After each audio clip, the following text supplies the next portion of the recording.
मेरे चैनल पर आप लोग का स्वागत है। ये माता रानी के भजन आप लोग को अच्छा लगे तो लाइक, शेयर और सब्सक्राइब कीजिएगा और कमेंट भी करके बताइएगा। और नया साल के मेरे तरफ से आप लोग को बहुत बहुत सारा बधाई हो। Happy new year. ओढ़ के चुनरिया लाल मैया मेरे घर आना, ओढ़ के चुनरिया लाल मैया मेरे घर आना, मैया मेरे घर आना, भवानी मेरे घर आना, शेरों पे हो के सवार मैया मेरे घर आना, शेरों पे हो के सवार मैया मेरे घर आना। आप भी आना संगे गणपति जी को लाना, आप भी आना संगे गणपति जी को लाना,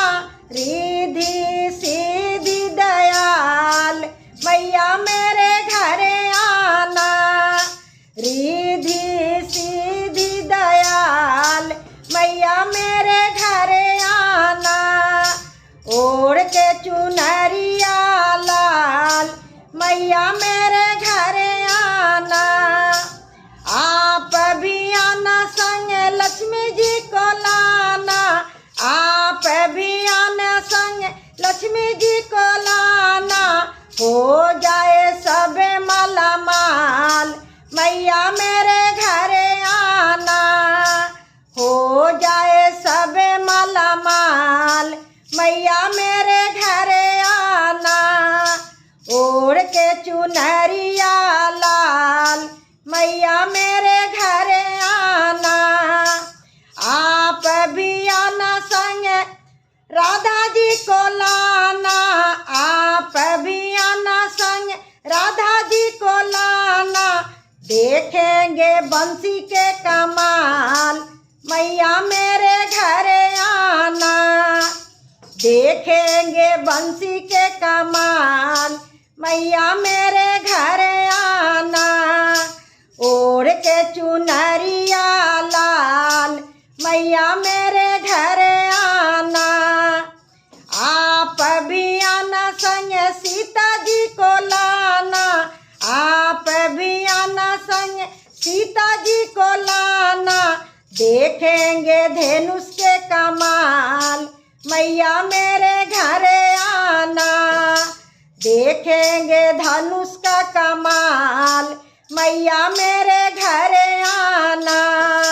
ओढ़ के चुनरिया लाल मैया मेरे घर आना। आप भी आना संग गौरी जी को लाना, आप भी आना संग गौरा जी को लाना, देखेंगे डमरू के कमाल मैया मेरे घर आना, देखेंगे डमरू के कमाल मैया मेरे घर आना, ओढ़ के चुनरिया लाल मैया मेरे घर आना। आप भी आना संग भक्तों को लाना, आप भी आना संग भक्तों को लाना, देखेंगे जागरण के कमाल मैया मेरे घर आना, देखेंगे जागरण के कमाल मैया मेरे घर आना, ओढ़ के चुनरिया लाल मैया मेरे घर आना, मैया मेरे घर आना, जगदम्बा मेरे घर आना, ओढ़ के चुनरिया लाल मैया मेरे